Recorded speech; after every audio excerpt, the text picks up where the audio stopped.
Hello, everyone, and welcome to another great episode of Hive Live. I'm your host, Alex Netty, and today we have an incredible workshop for you. We're going to be talking about the starting point for an efficient and effective cybersecurity program. It all starts with data classification. If you underprotect your sensitive data, your organization is at risk of a data breach. And if you overprotect your data, your organization will be overspending on protections that don't actually reduce risk. So, how do you properly classify your data to find that right balance? And more importantly, how can you automate that process to help your organization be more successful? Well, to help break it all down, including a dive into some of the tech that's out there that can help support all of this process, it's a champion of all things Microsoft, my friend Brian Desmond. Hey, Brian, how are you today? Hey, good morning. Brian is a Microsoft platform expert focused heavily on identity, security, and compliance architecture and engineering for commercial, enterprise, and higher education customers. With a track record of successfully executing complex consulting engagements in these areas, Brian has delivered numerous enterprise scale deployments around the world at Fortune 100 and larger scale organizations, as well as dozens of K through 12 and higher education institutions, along with public sector customers. For 15 years now, Brian has been recognized annually as a Microsoft MVP for identity and access management for his contributions to the Microsoft technical communities at large. Brian is the author of Active Directory 5th edition, published by O'Reilly, as well as a frequent contributor to leading industry publications. You can often find Brian speaking at conferences and events worldwide, including him joining us here today. So, with all that said, let's get right into it. Brian, you and I have talked a lot about data classification and managing that throughout enterprises globally and worldwide. In your opinion, maybe kind of why is data classification important? Yeah, I mean, it kind of helps answer the question of, well, what do I have that I care about? Sometimes folks want to just make sure nothing leaves or what have you, but it turns out that there's a percentage of data that we really care about, and within that, even a percentage that we really, really care about that we want to focus on, and then the rest of it, uh, isn't as important. So taking some of those steps to classify data and have some governance around it helps with the not just making sure knowing where it goes, but how long do you hold on to it, where is it, and lots of other questions. I think that's a huge part of it. And so for today's workshop, Brian, I have kind of prepared some slides to kind of walk through this process. So we'll be talking a little bit free form, but also using and leveraging some of these slides to go with it for you today. So up first here, we're looking at kind of the data protection lifecycle.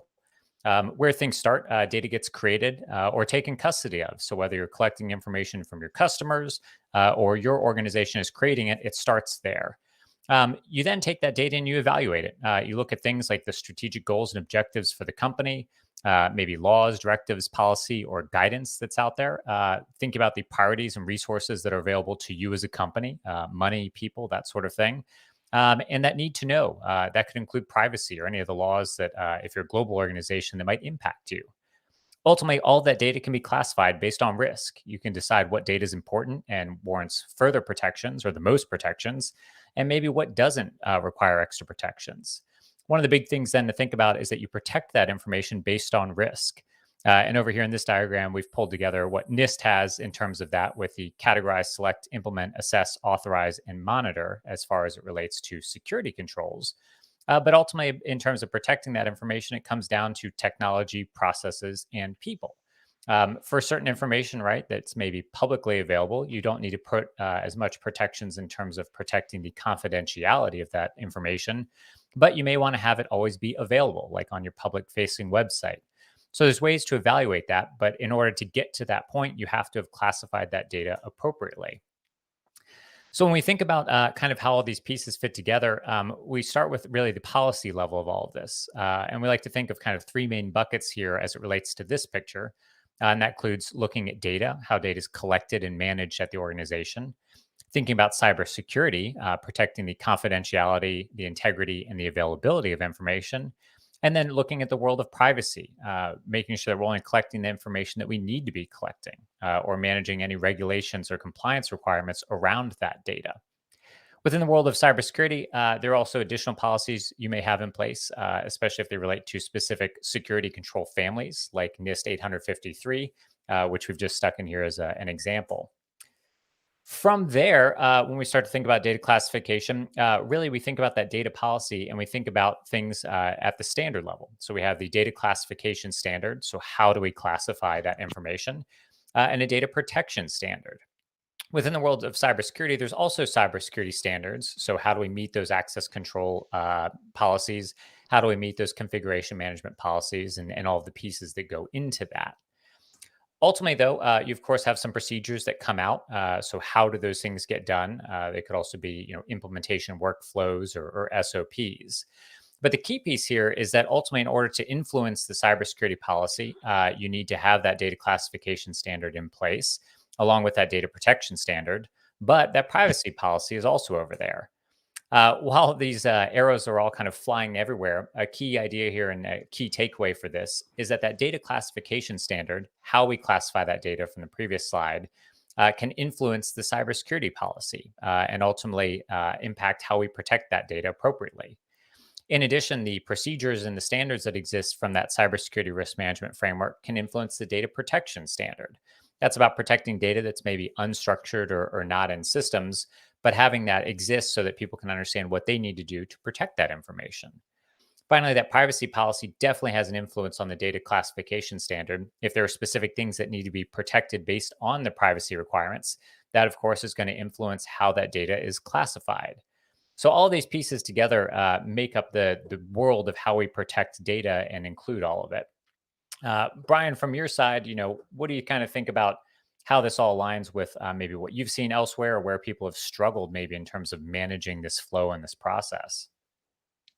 Yeah, I mean, I think a lot of times we see, especially as we look to put the technical controls in place to actually make some of this reality, that there's sometimes a bit of a cart before the horse where everybody's ready to put some of these great controls in place, but they're not actually sure what they're looking for or what the controls need to do. So I think it's super important to actually take the time to do that, even if sometimes it's a little hard to measure the value of walking away with a stack of paper, but it's really important paper.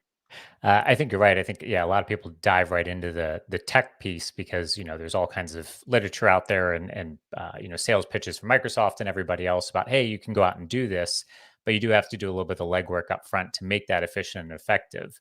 A great example here that we'll talk about is when we look at data classification schemes. There's some organizations that sometimes choose three data classification levels, or four, or some even choose five.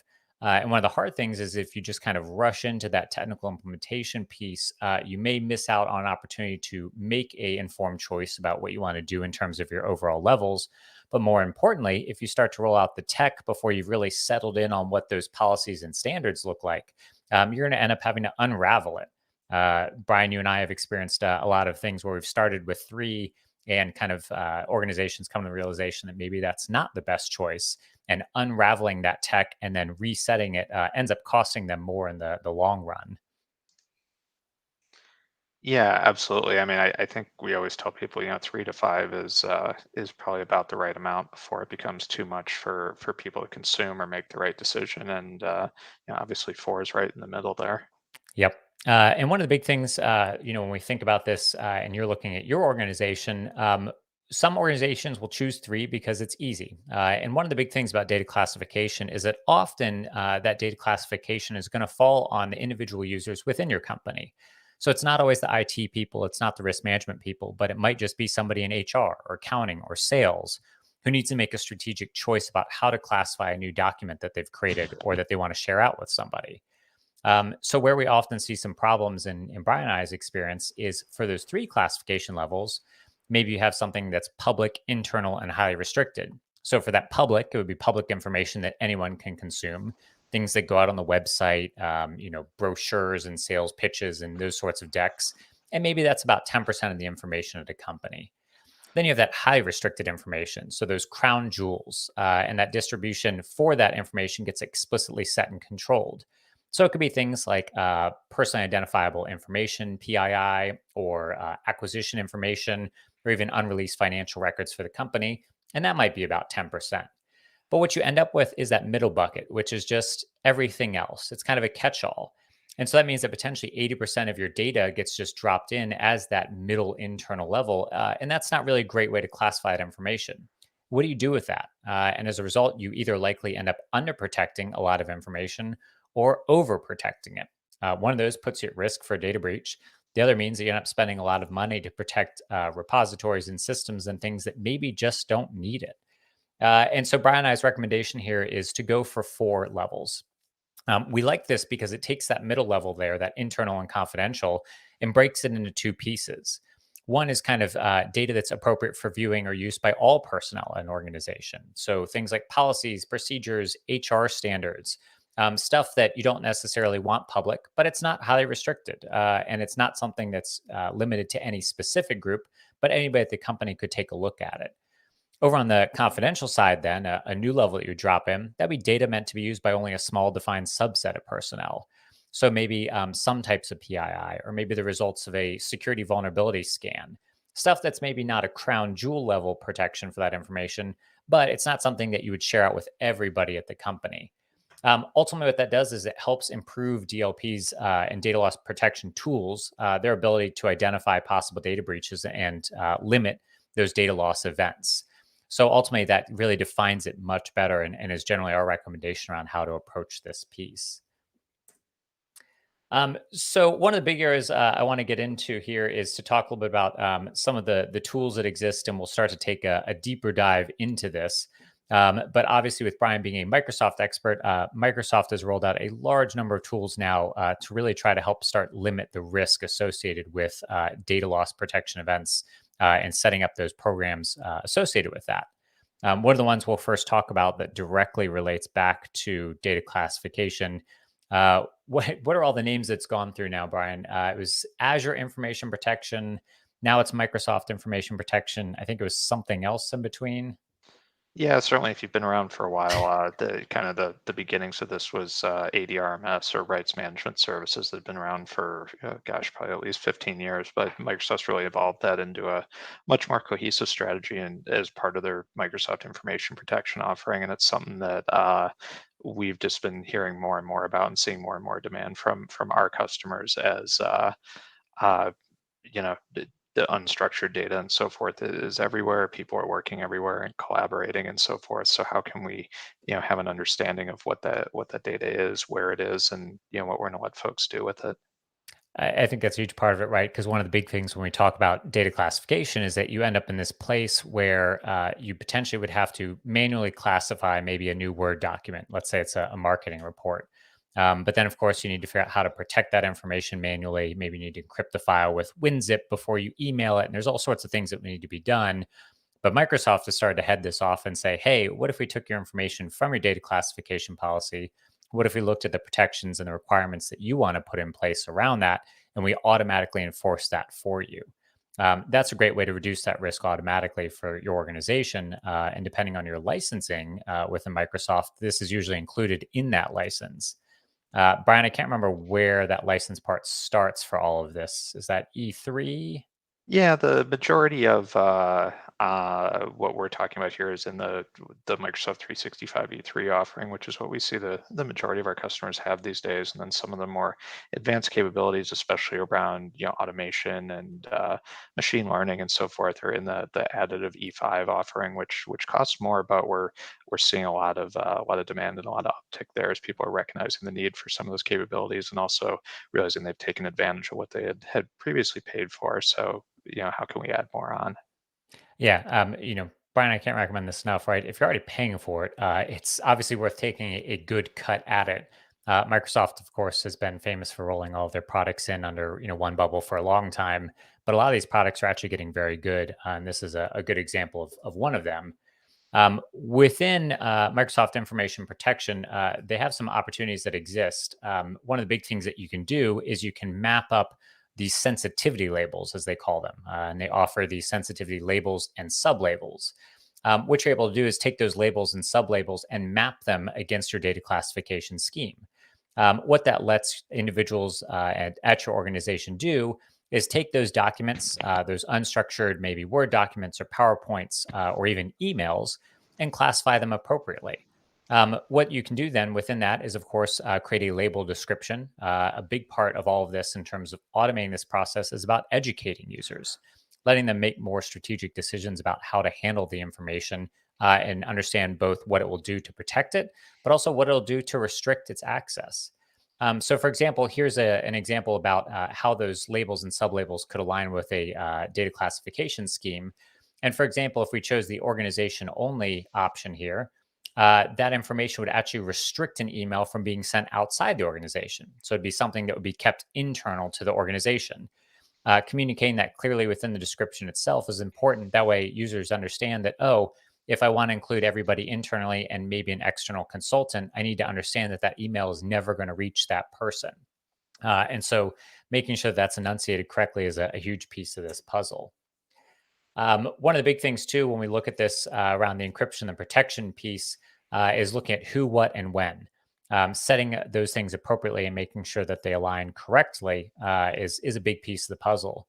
And so often when we look at what those MIP labels and sublabels are going to do, not only do we think about what the labels are called and their descriptions, but we think about what the actual restrictions behind them are going to do. Um, Brian, I know from here, you and I have talked through this ad nauseum, but every organization seems to take a very different approach. Some going more hardline in terms of protections and restrictions for the labels, and some taking a little bit easier to try to kind of ease their organization into the process. What do you think is harder, those who are taking the hardline approach or those who are taking a little bit easier approach? Yeah, I mean, typically we try to start with, hey, we want to classify as much data as possible with some of those, labels that match your classification scheme, that, confidential, highly restricted, et cetera. But then one of the things that MIP, Microsoft Information Protection, offers the ability to do digital rights management for those documents. So now it's not just, hey, this is a confidential file, but we can say who can actually open it and what can they do with it. Maybe we're going to let everybody in the organization open it, but we want to make sure they don't forward that email to anyone. They don't print a copy. They don't copy and paste and so forth. Um, or we might say that we're okay with sharing it with certain partners. Maybe we're partnering with another company to manufacture something or make a widget or something. So they're going to need some important information. But obviously we don't want it to go to another third party. It could be a competitor or something like that. Um, I think so that's good. typically, I think oh, that's a great sorry. point, especially on digital rights management, because I think a big part for a lot of companies who are racing to the cloud was there used to be this closed, kind of fortress ecosystem when everything was on prem. And as we push everything out to the cloud, we said, hey, users now get kind of the choice. They need to be educated, but they have the options about where to share and who to share with. And so there's kind of this freedom for people to make choices, whether rightly or wrongly. And Microsoft is kind of saying, hey, for those organizations who maybe aren't comfortable with that level of openness, here are some ways to kind of lock that back down.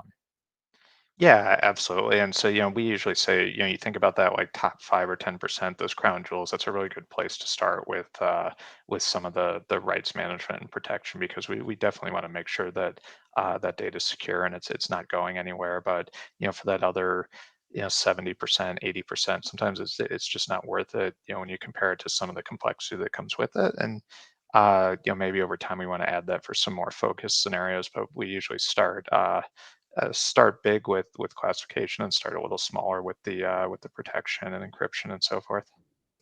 Well, yeah, and let's talk about some of those, options. So, here's a good example when we think about the who. Only authorized users can decrypt that content.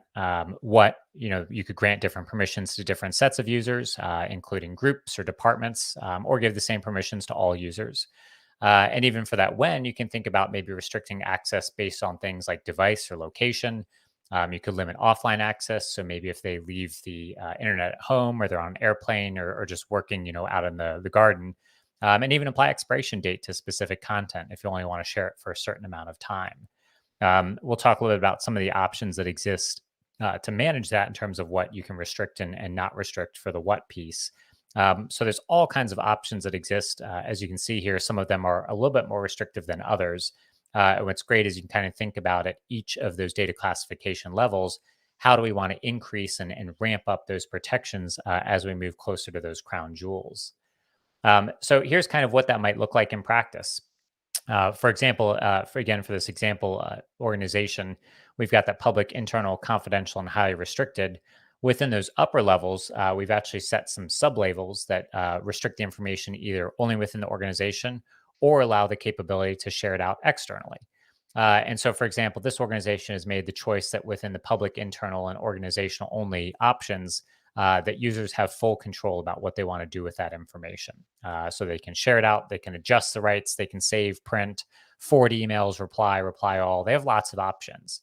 But again, as those that data classification increases and the risk from that information being stolen or mishandled increases as well, those restrictions start to go into place. So maybe if you're sharing that highly restricted, those crown jewels externally, you're not allowed to print, or you can't copy and paste or export it or forward that information on. But maybe you are, and you have a business reason for sharing it externally, maybe an auditor or a third party firm who's assisting you.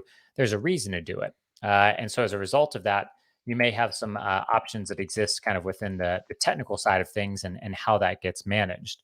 And we'll talk a little bit here about what that looks like. Protecting that data and with those sensitivity labels, as we talked about, they're customizable. They are able to be read by other systems. But I think one of the biggest things that we have kind of started to touch on here, Brian, is about determining that DLP policy. And so when we think about that piece of the puzzle, I think one of the big things that we haven't really touched on yet is this idea that for a lot of these sensitivity labels, they're being applied to unstructured data, things that maybe aren't being processed in another system like Workday or a SharePoint workflow or a Power BI dashboard or something. But the idea that ultimately for those systems, right, maybe we're designing security as part of that, we're architecting it. But now for this unstructured data, we want to make sure to manage and own it moving forward. And I think that's probably one of the biggest advantages here for applying these sensitivity labels and matching them up against the data classification is automating some of that. Yeah, absolutely. I mean, I think, one of those automation scenarios that we hear all the time is just kind of a good example is, hey, I want to make sure that anytime someone in HR or a manager downloads something interesting from Workday, maybe a spreadsheet that has a bunch of PII about a team or a department or something, that's protected from the get-go. And one of the things we can do when we look at, especially across the Microsoft stack and kind of the integrated suite there, is that we can not just look at Microsoft Information Protection, but we can look at how we have Workday integrated with Azure AD Premium from a conditional access perspective. MCAS, Microsoft Cloud App Security, can actually proxy those connections to Workday. And hey, anytime we see a file download, we could automatically apply a label, or maybe we want to say, well, not just a file download, but one that includes social security numbers or some other sort of pattern match. Let's automatically protect that data. Maybe even say that you can only access that from a company-owned machine. Whereas, if you're just going to Workday to download your pay stub or your tax information, then we're okay with that. I think that's huge, right? And we think about if we sit down and we want to implement Workday, we think about all the access controls. We're relying on the encryption they have in place. We have all these ways to make sure the system stays up. But you're exactly right. As soon as you download that information, it exits all those protections and it's kind of out on its own, unprotected. So yeah, that's definitely a huge piece of the puzzle is saying, hey, if we automate that when things come out of there, they have a specific, sensitivity label applied to them. And as a result, there are protections put in place. That's a massive reduction in risk. I think one of the other big things for the sensitivity label side that we haven't talked about is managing and labeling and classifying data that's not immediately obvious. For some types of things and DLP tools, they can easily pivot on and identify things that are obvious, like social security numbers or phone numbers or credit card numbers. But those tools have a lot of trouble identifying things like a marketing report or maybe a specific financial report or some other specific deck around a merger and acquisition that exists that doesn't necessarily fall into the normal confines of a DLP scanner tool. And so the ability to manually apply those classification levels and then have it be protected accordingly is a huge advantage.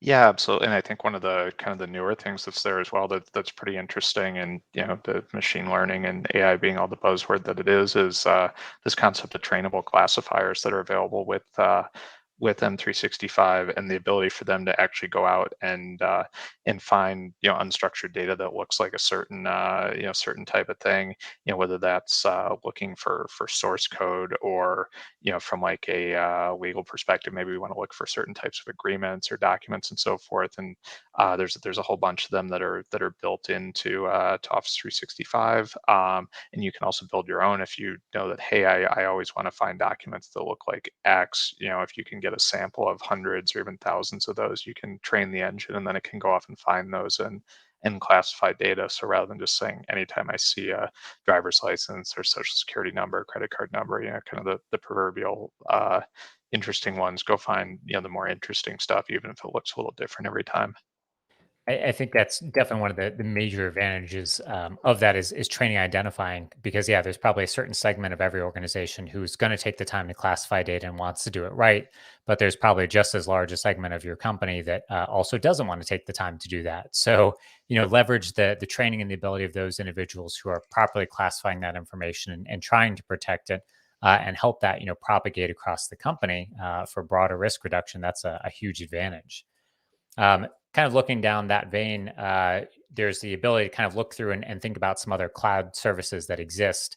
Um, Brian, you were just talking a little bit about this, but linking up some other services back into Microsoft now to try to help start to restrict that data and manage it appropriately. Yeah, absolutely. I mean, we use the Workday example as one. Other really popular SaaS applications. Salesforce is another. Using Cloud App Security, which is Microsoft's CASB offering, we can pull all these different services through and be able to do intelligent things in the same way that we can with native services like SharePoint or Teams, for example. So there's a lot of kind of power that we get there and ability to govern these systems that are never going to have the same level of integration natively and also aren't going away. Yeah, I agree, and I think that's a huge piece of the puzzle. Is kind of starting to unify a lot of this. Obviously, CASBs have really become a big thing to try to restrict and manage that access. But at the end of the day, the goal is to try to reduce the places that you have to manage all of these pieces of the puzzle. When everything kind of gets siloed and disjointed, it becomes hard to manage and onerous to manage. So any opportunity that you can pull things together and operate and own them in one place is a huge advantage. And so when we think about kind of that data classification piece, here Microsoft has done a really good job of starting to create dashboards and things around that. So helping you identify maybe specific sets of data that you have, maybe understand where that data is falling, specific places like OneDrive or SharePoint, and help you track it all down and maybe understand, hey, what is the depth and breadth of some of the information that we're collecting? Or maybe finding some information types that you didn't even know that you had, maybe didn't think were part of your organization. Great example with some of this might be PCI data. A lot of organizations will offload PCI compliance to third party organizations for processing credit cards. So here, Microsoft might start pulling up some information about credit cards and PCI data, which would put you as an organization at risk of not being in compliance with those laws and regulations. So it's kind of a good opportunity for you to get ahead of that and make sure that that's not happening within your organization, not being surprised by that potentially when something goes wrong. Yeah, I mean, I think we often see, especially as we do like discovery exercises, people are pretty surprised with some of the things that they've got floating around. And there are, we've talked about like labeling content as it's created, but there's a scanner capability that comes with this too that can go back and look at file shares and SharePoints and data that you have in Office 365 and actually match it to these different sensitivity types, and either a just give you a report, hey, you've got terabytes of PII, for example, or b it can actually go back and retroactively apply some of these labels so that you can then do something with that information. Yeah, and I think what Brian, that thing scans for like 220 some odd like standard practice data points or something. I forget the number. Yeah, there's quite a few of these sensitive information types, as they're called, and you can create your own as well. We've certainly worked with customers that have very specific types of data that they care about that are outside kind of the usual ones that we all think of, and you can create those, and they'll go off and search for that as well. Yeah, especially if your organization has had a data classification in the past, and maybe they were just putting a watermark on specific documents, or maybe there's a specific formatting for PO numbers or something that could be pivoted on and searched for. That could all get included.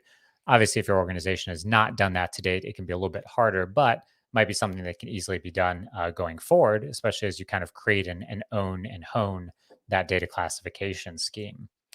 I think one of the big things too, I definitely want to touch on, Brian, is looking at what it means to actually train people on this information and how to kind of handle and manage that piece of the puzzle. I think one of the areas that we have to keep an eye on at the end of the day is how do we say, hey, what can we do with the this information? How do we train users about how to use it moving forward? What are definitely some areas that people have to keep an eye on as far as that? Yeah, I mean, these are definitely not, there's certainly a technology part to these projects, but these are, organizational change management projects more than anything else. Especially if folks are going to be expected to classify data, they've got to understand what those classifications are in really concrete terms.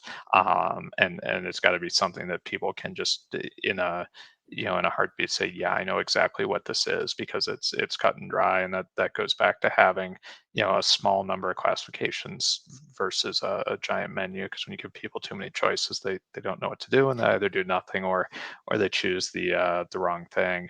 Um, and sometimes it takes some iterations to roll this out, rather than kind of a shotgun approach across the board. Let's start with some parts of the organization that we know, or have specific use cases, and iterate on some of that training and communication material a little bit. That's definitely a big part of it. And a good example here is for in terms of the Microsoft information protection piece. When you think about educating and training users, that could include having these pop-ups.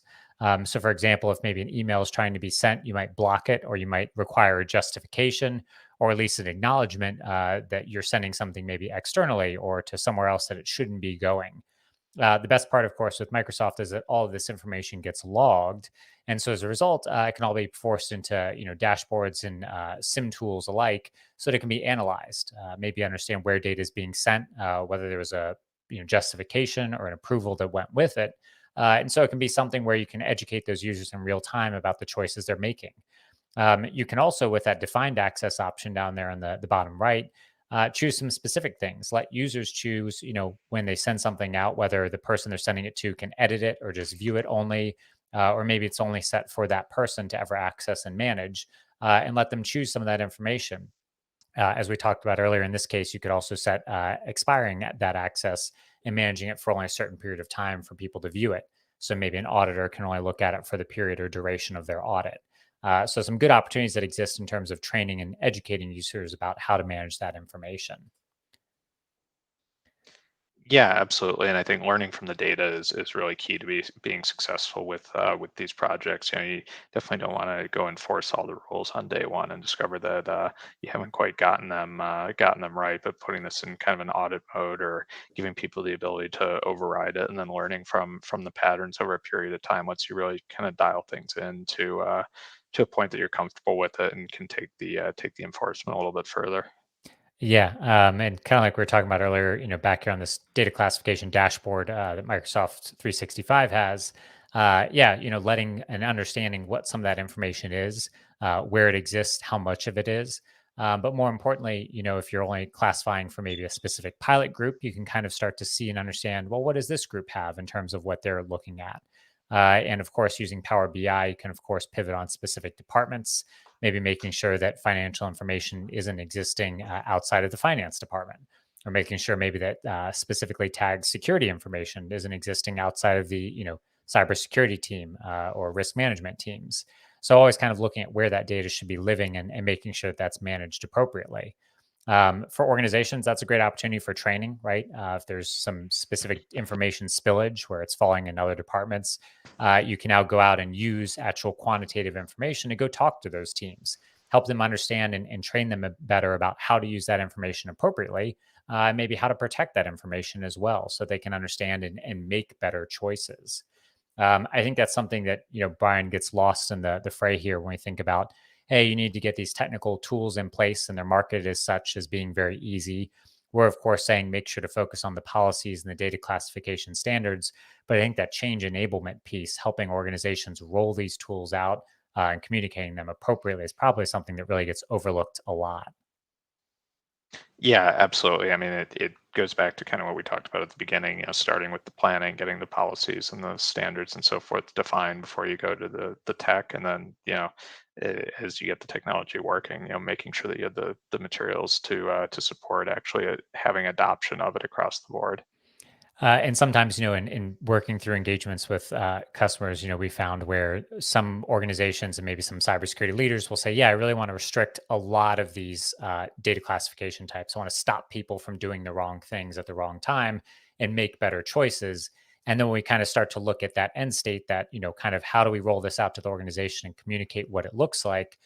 Sometimes leaders can recognize, oh, this will actually stop people from sending emails, or this may affect the way they do day-to-day business.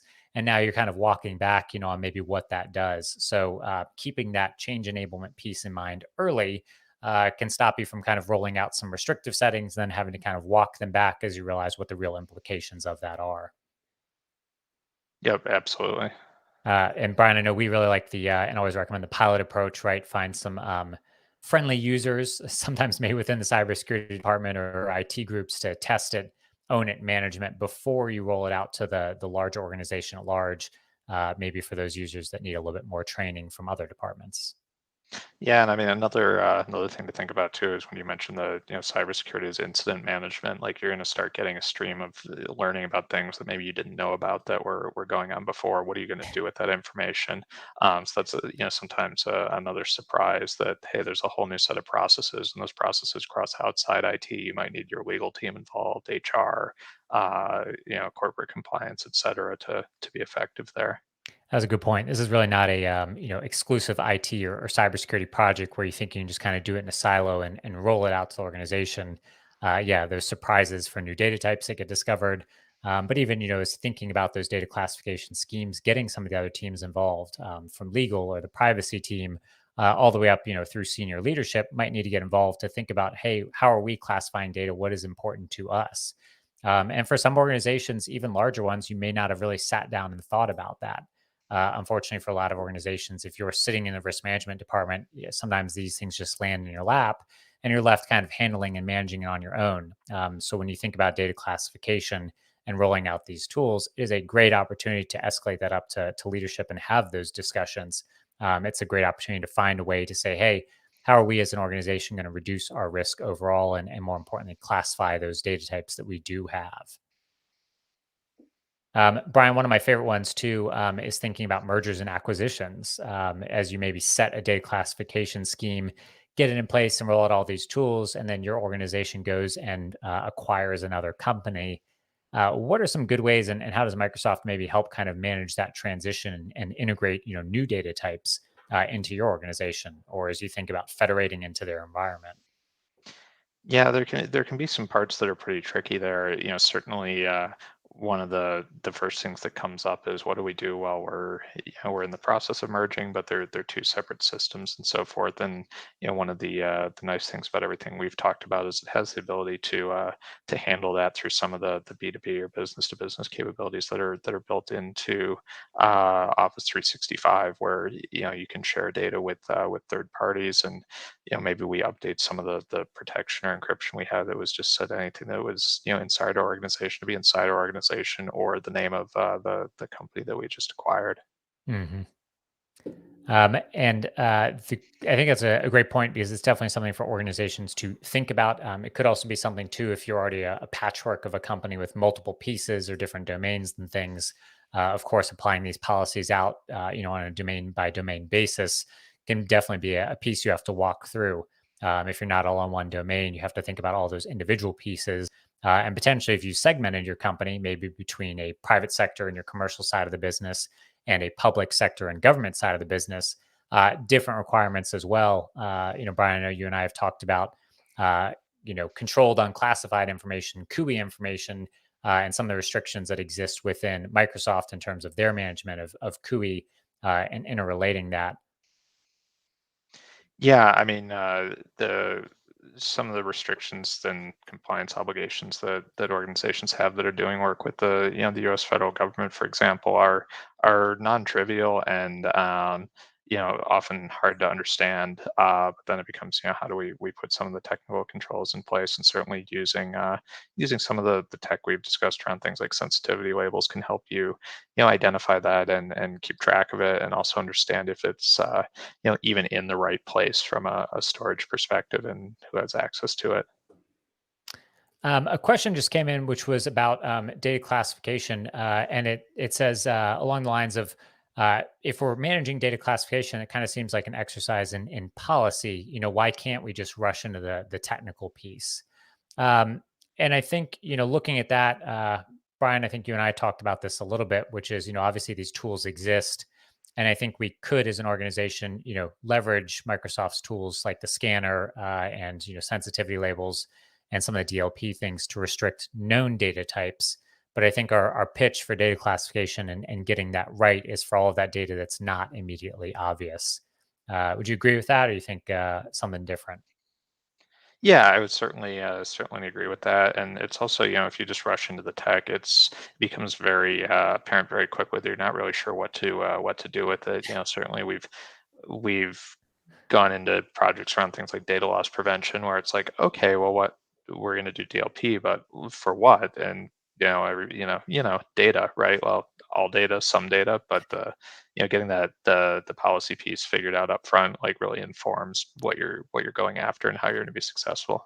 That's a good point. I think a lot of senior executives, and I feel like I can say this maybe as one, will come back from conferences and the hot words like data breach and DLP are bouncing around the room there.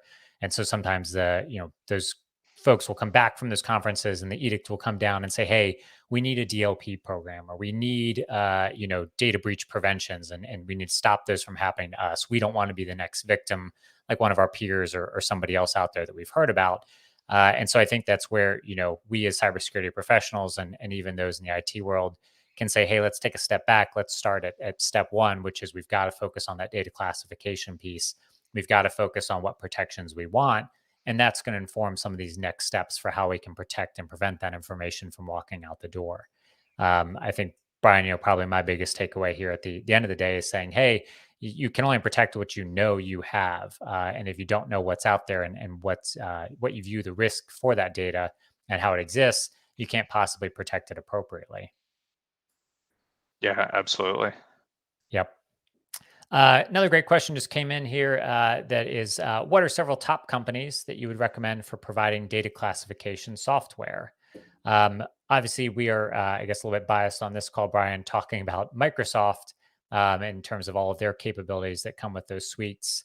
Um, I guess thinking about some of those other ones, there's opportunities within specific products and types. For example, you could focus on data classification of emails. And so there's tools like Proofpoint out there that exist for that. Uh, Brian, what else can you think of that are kind of competitors with Microsoft in this space?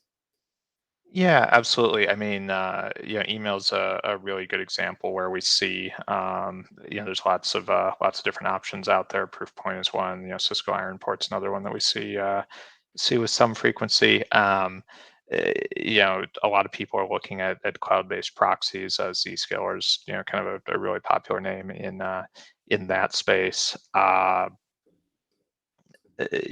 Those ones that come to mind. There used to be a lot more options just in terms of kind of the data labeling and the traditional Office applications and so forth. Obviously, with Microsoft kind of integrating that into their offering, that's caused a lot of consolidation in that space. And for many of our customers, they are looking at how can some of these other products, the proof points, the Zscalers, and so forth, really plug into that data that's being classified, in Microsoft Office, for example, and getting visibility into that outside the Microsoft ecosystem. Yeah, I think that's a big piece of the puzzle, right? Back in the day, you could just say, hey, the only way to get data out from our company is via email, right? It was the only way to move it. But, in the advent of so many cloud-based apps and sharing sites, some that, could be used on free licenses for consumers, but others that just take a simple swipe of a credit card at $10 a month, that data can walk out the door really easily. So looking back at how do we structure that data and protect it appropriately right from the get-go can definitely reduce that risk. Thinking along those same lines, looking at both of our companies, Brian, of course, Hive Systems and Ravenswood Technology Group. For both of us, we're here to help. Both of us offer smarter cybersecurity solutions between what we do. And obviously, Brian and I have worked together extensively over the years in terms of helping clients find and understand what they need to do in terms of data classification, but everything that also leads back to that data loss protection and reducing the risk around data breaches. Our deep industry knowledge is made approachable, and we focus ultimately at the end of the day on your return on investment. For both Brian and I, our contact information is there. But one of the top ways we also recommend from our side on Hive Systems, we have our approachable cyber threats. and they help you stay on top of the latest news. And you can subscribe online there for free at hivesystems.io/subscribe. Brian, as we kind of start to wrap things up here, any final thoughts or ideas around data classification, data loss protection, and sensitivity labeling? No, not really. I mean, this is we touched on a lot of different pieces of it, and certainly, from a tech stack perspective, we didn't touch on a ton of the things that are possible. But certainly, I think some of what we talked about were, places to start, and kind of scratch the surface. And certainly, when we start from scratch with customers around this, much of what we talked about today is typically where we begin. Yeah, and it definitely does impact, in terms of how the solutions look. I think they do vary by companies, right? Depending on how integrated they are with Microsoft, the types of data that exist, the other tools that are in existence out there for the company can really impact what that solution looks like. Just because maybe using one tool is correct for one company doesn't mean it's right for the other, and it might just be overburdensome for them. And so, where those opportunities exist can depend on how large companies are, how sprawl they are, if they're still working on prem versus cloud, those solutions and the tech that supports it definitely go along and are tailored to those companies, I think. Yeah, some of the ones we talked about today, Microsoft Information Protection, their DLP product, their MCAS product. What else is out there, Brian, that I'm missing in terms of products that Microsoft has that kind of fit into this realm? Yeah, I mean, it's all kind of part of that Microsoft 365 suite. I mean, and this also factors into the hot topic these days of zero trust. Mhm. But Azure AD Premium, we use something called conditional access there, which really lets us do a lot of the kind of the who, what, and when people are accessing data or different applications. You talked about MCAS being able to run essentially any third-party cloud application through some of the same controls that we can do with native things like SharePoint and Teams and so forth. And then, of course, Microsoft Information Protection being the part that we can use to actually label and classify the data and apply rights management to it. Definitely. And I think that even, transitions down to other Microsoft services within SharePoint or Exchange, setting specific rules based on data classification levels, restricting things at that level as well. It kind of all just kind of propagates down, again, depending on, what your organization allows or doesn't allow. So there's no, kind of cut and dry way to look at this. Obviously, you could roll out something that's meant for a much larger company for your smaller company, but that may not be the right approach. And especially for those larger companies with a lot of sprawl are still really kind of finding their feet in the world of cloud computing and decentralizing things and moving towards zero trust can be a little bit of a lift to get there. So, of course, for both of us, we're always available to talk about those pieces. Uh, Brian, with all of that, I want to thank you for joining us today and ultimately helping make some of these complex concepts more approachable. I think one of the biggest things that Brian and I talked about and will continue to reiterate is putting that horse before the cart. Don't race into the tech. Don't chase DLP and zero trust and buzzwords that you hear at conferences. Get back to that foundation and lay it appropriately. Finding that data classification, looking at your levels and appropriately classifying your data first because that's going to pay dividends in the long run. If you rush into that tech and you rush into everything else, you end up spending a lot of time, effort, and money to unravel that. If you make those changes and focus on that, think about it from a cross organizational standpoint. Think about all the teams that should be involved, from leadership to legal to IT to cybersecurity and everybody in between, to make sure that those inputs are made early and appropriately. Because oftentimes, especially with Microsoft, implementing the tech can be a lot easier than taking care of that first part. And so, really making sure you do it right from the get go is really important in the long run. Brian, any final thoughts from you as well? No, really appreciate you having me on here. This has been fun. Wonderful. Well, we hope, of course, for you watching at home, you'll share this episode with your colleagues who may be struggling with implementing data classification or just looking for some more input about how to look at that. Before we go, of course, make sure to sign up for our next episode online at www.hivesystems.io/hive live. There you can also find all of our past episodes as well, talking about all kinds of topics from quantified cybersecurity to social engineering to everything in between. Next month, we'll, of course, be talking about another great cybersecurity topic. So make sure you don't miss it by signing up at www.hivesystems.io/hive live. Until next time, remember when it comes to cybersecurity, you need to act and not react. Brian, thank you very much. We'll talk to you again soon.